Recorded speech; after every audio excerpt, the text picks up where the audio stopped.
Hello my dear friends, welcome to Cypro. നമുക്ക് week 7 study plan നോക്കാം. എങ്ങനെ പഠിക്കണം?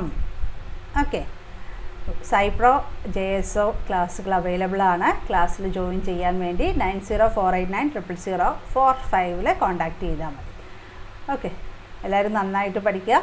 കിട്ടിയ ചാൻസ് കളയരുത് കേട്ടോ. നമുക്ക് എപ്പോഴും ഈ നല്ല രീതിയിലുള്ള പോസ്റ്റുകളൊന്നും വരാറില്ല. അപ്പോൾ കിട്ടിയ ചാൻസ് നന്നായിട്ട് പഠിക്കുക. മൈക്രോബയോളജിക്കാരാവട്ടെ, ബയോകെമിസ്ട്രിക്കാരാവട്ടെ, അതുപോലെ MLT-കാരാവട്ടെ, എല്ലാവരും നന്നായിട്ട് പഠിക്കുക. വീക്ക് 7 ഡേ 1 എന്തൊക്കെയാണ് പഠിക്കേണ്ടത്? വൈറസ് ലൈഫ് സൈക്കിൾ, T-സെൽ, DNA ഐസൊലേഷനൊക്കെ പഠിക്കുക. അത് കഴിഞ്ഞ ശേഷം റീകോളിംഗ് ചെയ്യുക. Molecular biology test series, DNA isolation. Okay, do fragmented revision. ഏതൊക്കെയാണ്? പ്രോട്ടീൻ, എൻസൈംസ് ഒക്കെ.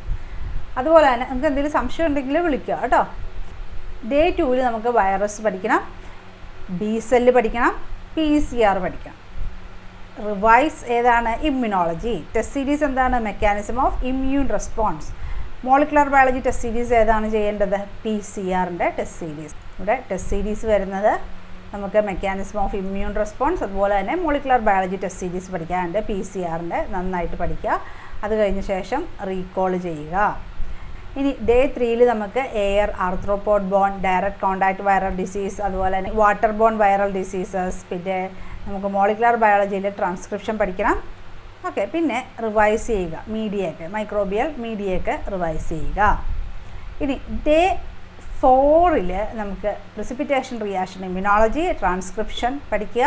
അത് കഴിഞ്ഞ ശേഷം റീകോളിംഗ് ചെയ്യുക. ട്രാൻസ്ക്രിപ്ഷൻ്റെ ടെസ്റ്റ് സീരീസ് ചെയ്യുക. ഓക്കെ, അതുപോലെ തന്നെ മെഡിക്കൽ മൈക്രോബയോളജിയിലെ ഇമ്പോർട്ടൻറ്റ് ടോപ്പിക്ക് ഒന്ന് റീകോൾ ചെയ്യുക. ഡേ 5 അഗ്ലൂട്ടിനേഷൻ റിയാക്ഷൻസ് പഠിക്കുക. RDNA ടെക്നോളജി പഠിക്കുക. ഇമ്പോർട്ടൻറ്റ് പോയിൻ്റ് റീകോൾ ചെയ്യുക. അതുപോലെ തന്നെ നമുക്ക് ഹെമറ്റോളജിയിലെ കാര്യങ്ങളും പഠിക്കാം. ഇനി day 6 ELISA, western blot, FACS, RIA ഒക്കെ പഠിക്കുക. അതുപോലെ തന്നെ റെസ്ട്രിക്ഷൻ എൻസൈംസ് പഠിക്കുക.